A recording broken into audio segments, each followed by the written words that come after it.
I would like to make a disclaimer that obviously I don't support anything going on in the war with Russia and Ukraine. It's deeply saddening that people have to go through this. And I send all my best and warm regards to the people who have to deal with this at the present moment.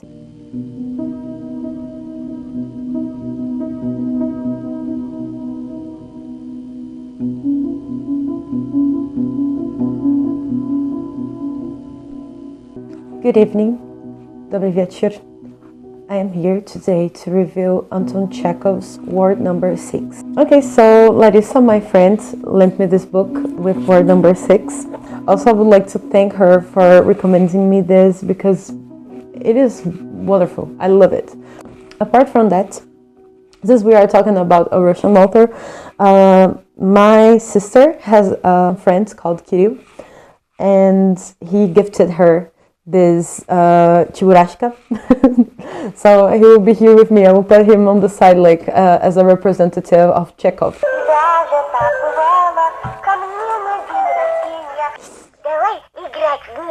Okay, so there you go, Cheburashka, as a representative of my sister who's been watching the show, and also her friend and Chekhov. So Cheburashka will be here with me today. Anton Chekhov. Anton Chekhov was a prolific author that produced mainly during the late 19th, early 20th centuries. He was born in Taganrog, Russia. He had a rough life. His father became bankrupt, so his entire family moved to Moscow, and he still remained in his city, having to make enough money for him, for his family, and struggling a lot with this. Despite the difficult financial condition of his family and his condition as well, he moved later to Moscow, and then he graduated as a doctor there, thanks to the money that he made selling these stories. In 1888, he won the Pushkin Prize with The Steppe. He was very known for mixing comedy with tragedy. He had a very sad death because he contracted tuberculosis and he didn't tell his family, so he suffered alone. He was coughing blood. Eventually, unfortunately, he died at 44 in Germany. I'll be reviewing Anton Chekhov's word number 6, or Palata numer 6. I don't know if my pronunciation is correct. I'm trying. One of the first things I thought of when I was reading this book, a phrase that says, "It's not a good sign of good mental health to be well adapted to a sick society," by Jiro Krishnamurti. Ever since I saw this in a horse meme, saying it in French with a very high-pitched voice, that stuck with me. Ce n'est pas un signe de bonne santé mentale d'être bien adapté à une société malade. I'm sorry, it's a very important phrase, but the reason this got like glued to my neurons, it is because I saw it in a meme. Sorry to say, it's true. It's my generation. Resonates so well with the overall story we see here, and you will see why now. So, the book, Palata numer 6, or word number 6, tells the story mainly of a doctor called Andrei Yefimych and a mental patient called Ivan Dmitrich. The other characters that show up are Mikhail Averyanich, which is a friend of the doctor, Andrei, Nikita, which is a nurse that mistreats the patients at the mental ward, and Daryushka, the lady that cooks for him, cleans for him, and stuff. The book starts by telling us of this hospital with like 5 men that are disrupted and have to live there at this hospital. They end up having to accept the way they're being treated by Nikita, the nurse, which is a terrible treatment they receive. They eat the same awful food every day. They don't care for those who go out and wander the streets and come back like with their coat. They don't really have the notion that they have to warm themselves up. One of them keeps asking for money on the streets so he could drink. The overall condition of the hospital is very degrading, but the way they are treated by the people who should be taking care of them is even worse. Between them, we are presented the story of Ivan Dmitrich, which is a man of 33, who used to be, if I'm not mistaken, like a public server, court usher, and a provincial secretary. The issue with this man is that he constantly thinks he's being followed, so he has this persecution mania, feeling like he's gonna be caught by something he didn't even do. He keeps walking from side to side and curling up in bed. Besides that, he's a gentleman. Every time someone drops something, he goes and gets it for them. He's very polite. He's very well educated. It's very unfortunate that someone like him ended up in that situation. After we presented the story of these other guys that are there, we find out about the story of the doctor, Andrei Yefimich. He's always received some support from his family. He wanted mostly like to write, he loved reading, but he's stuck with having to be a doctor because that's what his family wanted for him.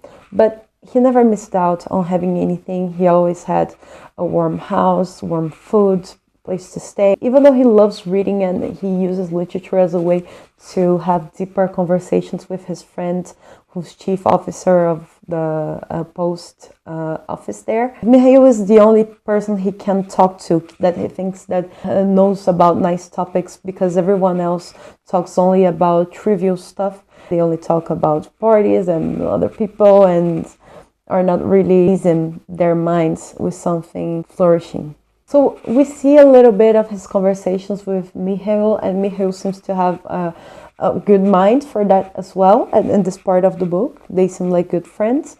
And then he really likes to drink something while he's reading. And he has this very well-established routine until he has to start visiting the mental institution. When he gets there, he sees the nasty situation in which those people are, but he never protests against the treatment they are giving them. He doesn't really agree with that, but he doesn't fight against it either, because he's very comfortable in his space. He doesn't want to have any issues with the other people who work there.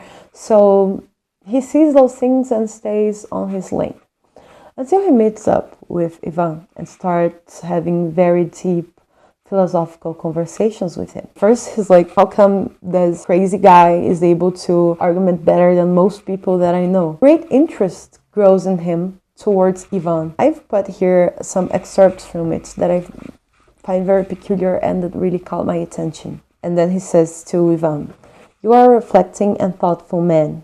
In any surroundings you can find tranquility in yourself, free and deep thinking which strives for the comprehension of life, and complete contempt for the foolish bustle of the world. Those are two blessings beyond any that man has ever known, and you can possess them even though you lived behind threefold bars. Diogenes lived in a tub, yet he was happier than all of the kings of the earth." And then when they are arguing about the feeling being only the state of the mind, that you are able to control it no matter where you are, Doctor keeps supporting his argument by saying that Marcus Aurelius used to say that a pain is a livid idea of pain. Make an effort of will to change that idea, dismiss it, cease to complain, and the pain will disappear. So obviously it's not the same thing being in the warm comfort of your house and being in a mental institution. And these things can shift real quick depending on the position you are in, because people can either frame you in a bad way that puts you in a awful situation. You can make mistakes also. People make mistakes, but aren't you deserving of more chances then? So Ivan says, "I only know that God has created me of warm blood and nerves. Yes, indeed. If organic tissues is capable of life, it must react to every stimulus. And I do. To pain, I respond with tears and outcries. To baseness, with indignation. To filth, with loathing. To my mind, that is just what is called life. To despise suffering, to be always contented, and to be surprised at nothing. One must reach this condition." And then he kind of loses his train of thought. The doctor keeps saying that he should continue, and he says, "The Stoics whom you are parodying were remarkable people, but their doctrine crystallized 2,000 years ago and has not advanced, and will not advance an inch forward, since it is not practical or living. It had a success only with the minority which spends its life in savoring all sorts of theories and ruminating over them. The majority did not understand it. A doctrine which advocates indifference to wealth and to the comforts of life and a contempt for suffering and death is quite unintelligible to the vast majority of men, since the majority has never known wealth or the comforts of life. And to despise suffering would mean to it despising life itself, since the whole existence of man is made up of the sensations of hunger, cold, injury, and a Hamlet-like dread of death. The whole of life lies in the sensations. One may be oppressed by it, one may hate it, but one cannot despise it. Yes, so I repeat, the doctrine of the Stoics can never have a future. From the beginning of time up to today, you see continually increasing the struggle, the sensibility to pain, the capacity of responding to stimulus. And then he kind of messes up about what he's talking about. He thinks that maybe just because he's a sicko, he's crazy, he might not have the proper arguments for that. And he goes on to mention that there's Stoics that had to react to things with their feelings as well. So he starts talking about the obvious privilege of the doctor and talks about his own story. My father used to flog me cruelly. My father was a harsh, sickly government clerk with a long nose and a yellow neck. But let us talk of you. No one has laid a finger on you all your life. No one has scared you nor beaten you. You are as strong as a bull. You grew up under your father's wing and studied at his expense, and then you dropped at once into sinecure. So he basically goes on to say that the doctor has always been privileged, and he doesn't have to worry and any of the other things that other people have. That's why to him it's a lot easier to see things from a Stoic perspective. He didn't know real suffering. And then he goes on to say also about the lack of response and of reaction of the doctor when he's face to face with the horrid things of life, as long as it doesn't concern him. A peasant woman comes with a toothache. Well, what of it? Pain is the idea of pain, and besides, there is no living in this world without illness. We shall all die, and so, go away, woman. Don't hinder me from thinking and drinking vodka. A young man asks advice, what he is to do, how he is to live. Anyone else will think before answering, but you have got the answer ready. We are kept here behind barred windows, tortured, left to rot. But that is very good and reasonable, because there is no difference at all between this ward and a warm, snug study. A convenient philosophy. You can do nothing, and your conscience is clear, and you feel you are wise. No, sir, it is not philosophy. It's not thinking. It's not breadth of vision, but laziness, falkrism, drowsy stupefaction. Yes, cried Ivan Dmitritch, getting angry. You despise suffering, but I'll be bound if you pinch your finger in the door and you will howl at the top of your voice. So you feel pain. You cannot say you don't feel pain at all. These things still exist in reality.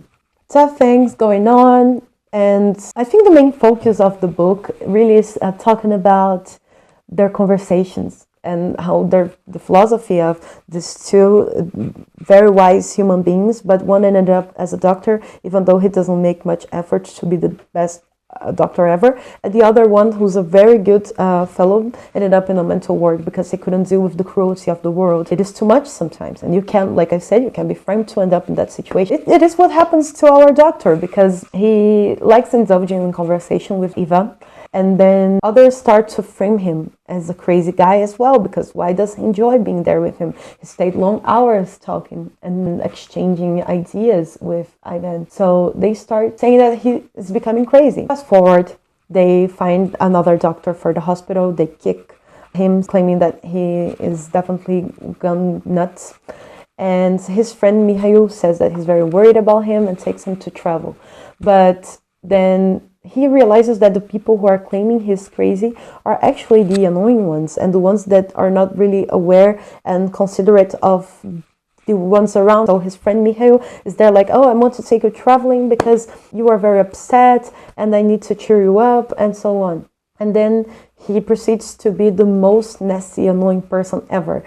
The travel companion that no one ever wants. Andrei thinks to himself, he's here bragging about himself to other people, mistreating servants, and I am the one who's the crazy one. He can't stand traveling with his friend, and he starts growing distasteful because of his behavior. So he just stays at the hotel all day, doesn't want to talk to anyone, while his friend is out drinking, meeting with old friends, gambling, even comes and asks for him to give him money because he lost everything while he was gambling. When they go back from Poland to Russia, and they has no money, has no job, because they don't even give him like a retirement support, so he was bankrupt. At a certain point, someone that had always had privilege and then had it switched upside down, and he had to deal with being poor, not having food, and these people beating him in his own house as if they weren't the ones that caused him to be in that situation. So at some point, they just convinced him to check in into the hospital, and there he meets Ivan again, and then Ivan kind of mocks him, like, now you see what is it like to be in this situation. He can't stand staying closed inside anymore, like a prison. He just wants to go out and walk around a bit, but they don't let him. Nikita hits him because they try to rebel against that, and then they hit him so hard that he starts bleeding, and eventually he dies because of it. And the only people at his funeral are Mikhail and the lady that took care of him, Daryushka. So what we see with this, someone that comes from a high position and eventually has all of his life turned upside down, with people framing him as crazy person. He has no control over it, but he's even weaker than the guys that are already at the hospital, because he barely survives a day after arriving at a hospital. And then only 2 people were there for him after he died. A very sad death. So I love this one. There are other short stories in here. I didn't get to read all of them. I'm still gonna read them, but I will focus the review on word number 6 because I think it's just like the magnum opus, at least from this book. I absolutely love it. I recommend it to everyone, especially if you like stories with mental institutions, psych wards. I even have some things that I put down here.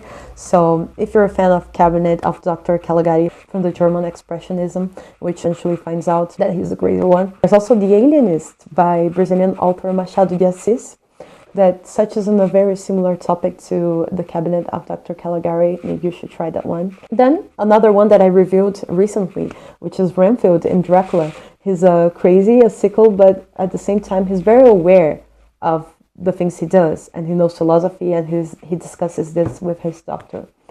And last but not least, this is more like because of the theme of being in a psych ward and not being treated properly by the people who should be taking care of you. Not really about not being crazy or actually being crazy, because it's actually someone trying to escape prison by faking being crazy, as far as I remember it. So it is One Flew Over the Cuckoo's Nest. I never read the book. I just watched the movie long ago, like over 10 years ago. But I think it fits the theme as well. And that's it. Thank you very much for watching. Spasiba for watching the video. Bet sent me an email. It was really interesting. I will be replying today. At popular demand, I'll be reading The Passion According to G.H. by Clarice Lispector, which is one of my favorite authors. And finally, I'll be reviewing a Brazilian author here on my channel. And see you on my next review. I'm trying to do at least 3 reviews this month. Today is the 9th of June, and this is my second one. I still have to edit it, but hopefully until the end of the week, it will be done. And I'm waiting for you here on my next review. Hope you have a great one, and hopefully 3 reviews will come out this month. And see you on the next one. So, ciao!